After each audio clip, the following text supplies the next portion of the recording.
Hello. കേൾക്കത്തില്ലേ? അതെ. തിരക്കിലാണോ അപ്പൊ? എന്തുപറ്റി പറഞ്ഞോളൂ. അല്ല, ഞാനൊരു സംശയം ചോദിക്കാനും വേണ്ടി വിളിച്ചായിരുന്നു. ഞാൻ ആ. മുമ്പ് വിളിച്ചിരുന്നു. ആ ഇപ്പൊ ഞാൻ ഒന്നുകൂടി അല്ല സാറ് ഇതിലാണെങ്കിൽ പിന്നെ കുഴപ്പമില്ല, പറഞ്ഞോ വിളിച്ചോ. പറഞ്ഞോ.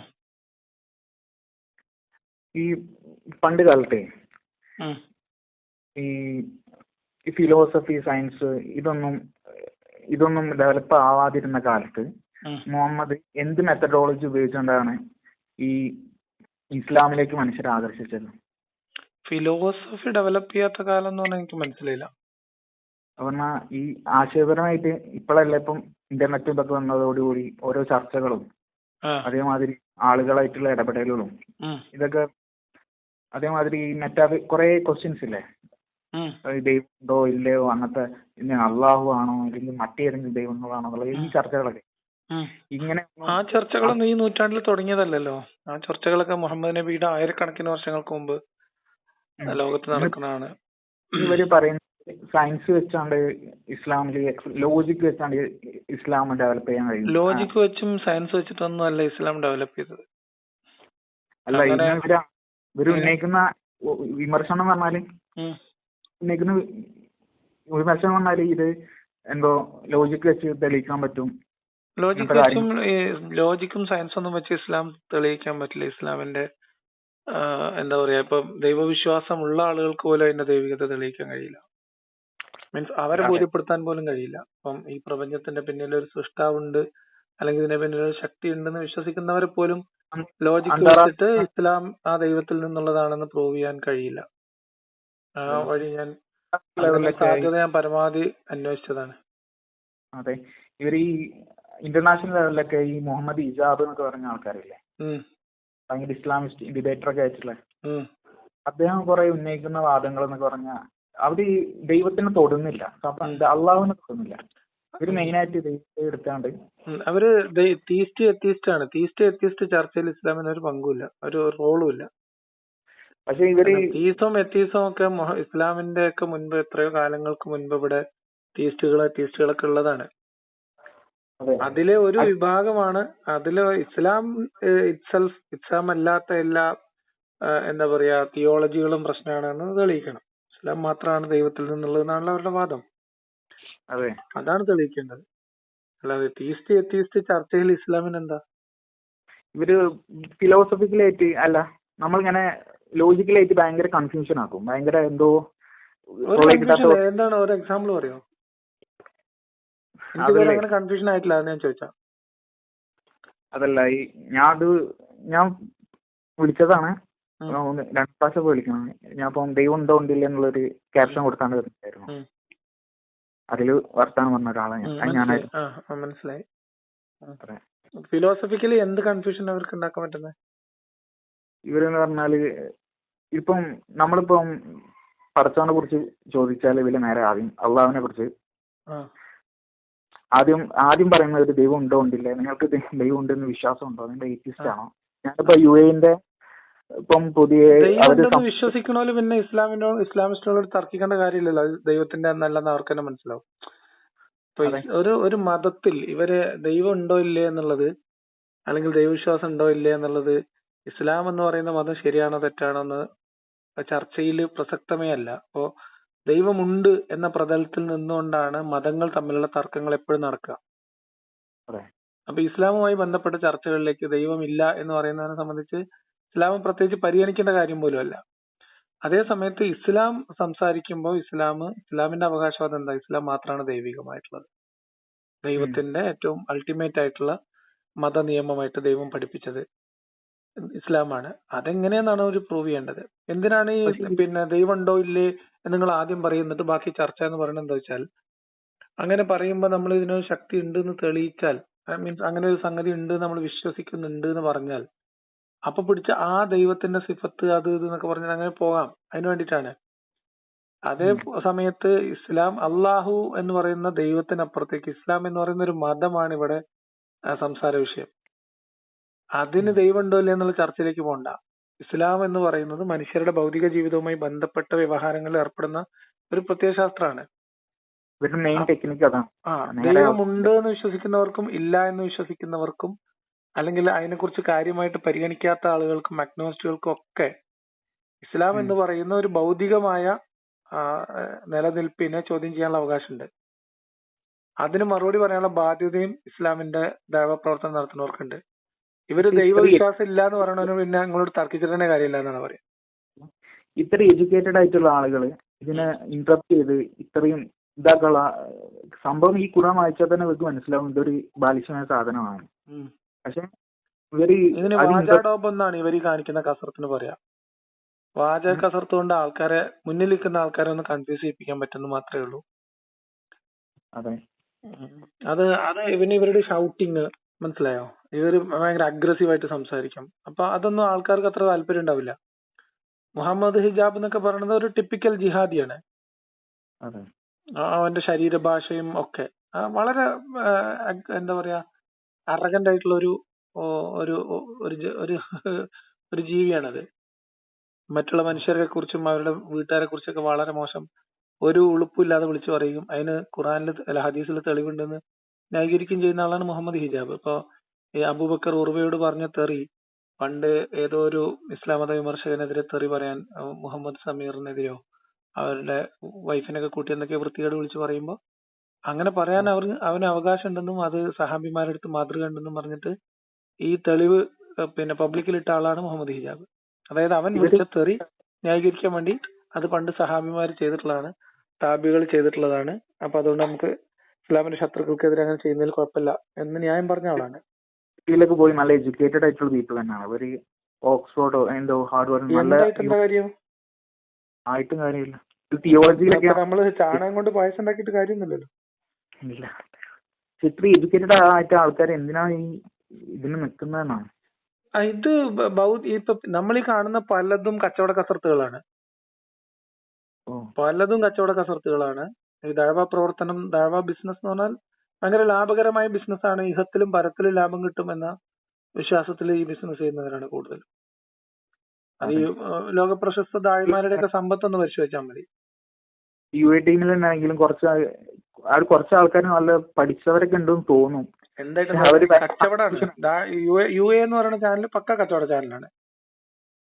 അതെന്നുവെച്ചാല് അവർക്ക് ഒരു തരത്തിലും അംഗീകരിക്കാൻ പറ്റാത്ത തരം ആളുകൾ കൂടിയിരുന്നുകൊണ്ട് നടത്തുന്ന ഒരു കൂട്ടുകച്ചവടമാണ്. ഇപ്പം ഖുർആനിന്റെ വചനങ്ങൾ തിരുത്തുന്നു എന്നൊരു ഭാഗത്ത് മർക്കസ് ദഅവയും വിസ്ഡം ഇസ്ലാമിക് ഓർഗനൈസേഷനും തല്ലുവിടുമ്പോഴാണ് അതിലുള്ള യുവതലമുറകൾ ചേർന്നിരുന്നുകൊണ്ട് ഒരുമിച്ച് ഒരേ തരം വ്യാഖ്യാനങ്ങളും ന്യായീകരണങ്ങളും പുറത്തോട്ട് കൊടുക്കുന്നത്.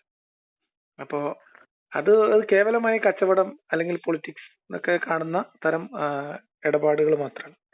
ഇവരെല്ലാ സാമൂഹിക ഇടപെടലിനും ഭയങ്കര ഇടപെട്ട് വിശദമായാലും ഈ എല്ലാത്തിലും ഇടപെട്ട് ഭയങ്കര പിടിച്ചു പറ്റാൻ അവർക്ക് അതിനുള്ള സാധ്യതകളുണ്ട്, സ്വാധീനമുണ്ട്. അവർക്ക് അതിനുള്ള എന്താ പറയാ ഫിനാൻഷ്യൽ എബിലിറ്റി ഉണ്ട് എന്നുള്ളതാണ്. അപ്പം PR വർക്ക് ചെയ്യാൻ ഒരു സംഘടന തീരുമാനിച്ചാൽ അതിന് ഫണ്ട് ചെയ്യാനുണ്ടെങ്കിൽ സംഘടനയിൽ ആളില്ലെങ്കിലും ലോകപ്രശസ്തമായ സംഘടനയാക്കി മാറ്റാനൊക്കെ പറ്റും. ഞാൻ ആലോചിക്കുന്നത് നമ്മളിപ്പോ ഇങ്ങനെ ഇവരെ വിമർശിക്കാൻ വേണ്ടി മാത്രം ഈ ജബ്ബാർ മാഷിന്റെ മാതിരി ജീവിതം ഒഴിച്ചു വെക്കേണ്ട ആവശ്യമുണ്ടോ എന്നൊക്കെയാണ് എന്റെ ഒരു. ഇവരെ വിമർശിക്കാനൊന്നും അല്ലല്ലോ. ആരും ഇവരെ വിമർശിക്കാൻ വേണ്ടി ജീവിതം ഒഴിഞ്ഞു വെക്കുന്നത്. ഇവരെ വിമർശിക്കാൻ ഇവരെ തന്നെ മതി. ഇവരെ എക്സ്പോസ് ചെയ്തുകൊണ്ടിരിക്കും. നമ്മൾ ഇവരെ വിമർശിക്കുക വഴി ഇതൊക്കെ എന്തോ മഹാസംഭവമാണെന്ന് വിചാരിക്കുന്ന സാധാരണക്കാർക്ക് ചിന്തിക്കാനുള്ള വഴി ഒരുക്കുക എന്ന് മാത്രമേ ഉള്ളൂ. ഇവരുണ്ടാക്കാൻ പോകുന്ന അപകടങ്ങളുടെ തോത് കുറക്കാം എന്ന് മാത്രമേ ഉള്ളൂ. ഇവരുടെ ഓഡിയൻസ് ഒക്കെ നല്ല വിവരമുള്ള ആളുകൾ തന്നെയാണ്. പക്ഷെ അവർ കൺഫ്യൂസ്ഡ് ആണ് എല്ലാ കാര്യത്തിലും. ഈ വിവരം എന്ന് പറയുന്നത് ഞാനിപ്പോ ഇന്ന് ഒരാളോട് സംസാരിച്ച ഓഡിയോ ഇപ്പൊ പബ്ലിഷ് ചെയ്തിട്ടുണ്ടാവും. അപ്പൊ അതില് എന്റെ ബേസിക് ആയിട്ടുള്ള ചോദ്യം ഇതാണ്: നിങ്ങൾക്ക് എത്ര വിവരം ഉണ്ടെങ്കിലും നിങ്ങളുടെ ഒരു വിശ്വാസം ഒരു ബാധ്യതയായിട്ട് നിങ്ങൾ പിന്തുടരുന്ന കാലത്തോളം നിങ്ങളുടെ മുമ്പിൽ വസ്തുതകൾക്ക് പുല്ലുവിലയാണ്. അപ്പം അള്ളാഹു ആണ് ഈ പ്രപഞ്ചത്തിന്റെ സൃഷ്ടാവ് എന്ന് വിശ്വസിക്കൽ ബാധ്യതയാണ് എന്ന് പഠിപ്പിക്കപ്പെട്ട നിങ്ങൾ അത് വിശ്വസിക്കുകയും അതിൽ നിന്ന് വിശ്വാസം തെറ്റിപ്പോകുന്നതിന് ഭയപ്പെടുകയും ചെയ്യുന്നെങ്കിൽ നിങ്ങളുടെ ഈ പ്രപഞ്ചോൽപത്തിയെ കുറിച്ചുള്ള ശാസ്ത്രീയമായ വിശകലനങ്ങൾക്കോ തെളിവുകൾക്കോ ഒന്നും നിങ്ങളുടെ മുമ്പിൽ ഒരു പ്രസക്തിയില്ല. മനസ്സിലായോ? അപ്പോ അതല്ലാതെ ഓപ്പൺ മൈൻഡഡ് ആയിട്ടുള്ള ആളുകളിൽ മാത്രമാണ് ഈ സംസാരം കൊണ്ടും ഡിബേറ്റ് ഡിസ്കഷൻ കൊണ്ടൊക്കെ കാര്യമുള്ളൂ. അപ്പൊ നമ്മളിത് എന്തിനാണ് ഇങ്ങനെ ഇതൊക്കെ ഇങ്ങനെ ചെറുപ്പത്തിലൊക്കെ പഠിപ്പിച്ചു വെച്ചെങ്കിലും കാര്യങ്ങൾ അറിയാനുള്ള താല്പര്യം, അറിയാനുള്ള ജിജ്ഞാസയൊക്കെയുള്ള ആളുകളിൽ മാത്രമേ നമ്മളുടെ പ്രവർത്തനങ്ങൾ ഫലം ചെയ്യുള്ളൂ. അടച്ചുപൂട്ടിയിരിക്കുന്നിടത്ത് പ്രത്യേകിച്ച് ഒരു ബെനിഫിറ്റ് ഒന്നും ഉണ്ടാവില്ല ഇതുകൊണ്ട്. തഫ്സീറൊക്കെ വായിക്കുമ്പോ അമാനി മൗലവി അവരുടെ മാത്രമേ വായിക്കാവൂ എന്നൊക്കെ നമ്മുടെ കുടുംബത്തിലെ. അമാനി മൗലവിക്ക് ഖുർആൻ തിരിയാത്ത ആളാണ്. ഞങ്ങളൊരു വീഡിയോ ചെയ്യാനിരിക്കുകയാണ്, മൊത്തം അൽക്കുലത്താക്കിയിട്ടാണ് തഫ്സീർ എഴുതിയിരിക്കുന്നത്. അത് വരാനുണ്ട് ആ ഒരു എപ്പിസോഡ്. അത് ഏത് നൂറ്റാണ്ട് ജീവിച്ചിരുന്ന ആളാ അമാനി മൗലവി? ഇപ്പൊ നമ്മുടെ ഈ നൂറ്റാണ്ടില്, ഈ നൂറ്റാണ്ട് മീൻസ് ഇതിപ്പോ 1500 എങ്ങനെ അല്ല, ഈ നൂറ്റാണ്ടിൽ ആളുടെ ഇതാണ്. ഈ നൂറ്റാണ്ട് മീൻസ് കഴിഞ്ഞ നൂറ്റാണ്ട് 1900-ങ്ങളിൽ 1970-80 ആണെന്ന് തോന്നുന്ന ആള് തഫ്സീർ എഴുതിയിട്ടുള്ളത്. 80-ലോ 90-ലോ. ഭയങ്കര അവര് അമാനി മൗലവിന്റെ തഫ്സീർ നിർബന്ധമായി ഒരാളുടെ വീട്ടിലുണ്ടായിരിക്കണം പിന്നെ എന്ന് പറയുകയും, അതേ സമയത്ത് ഇബ്നു കബീറിന്റെ ഒക്കെ തഫ്സീറിൽ സനദില്ലാന്ന് തള്ളും ചെയ്യുന്ന മൊലകളാണ് അവര്. മനസ്സിലായോ? ഇബ്നു അബ്ബാസിനെ ഇബ്നു കസീറിനെ ഒക്കെ തള്ളാൻ ഇവർക്ക് ഒരു എന്താ പറയാ ഒരു ലജ്ജയും ഇല്ല.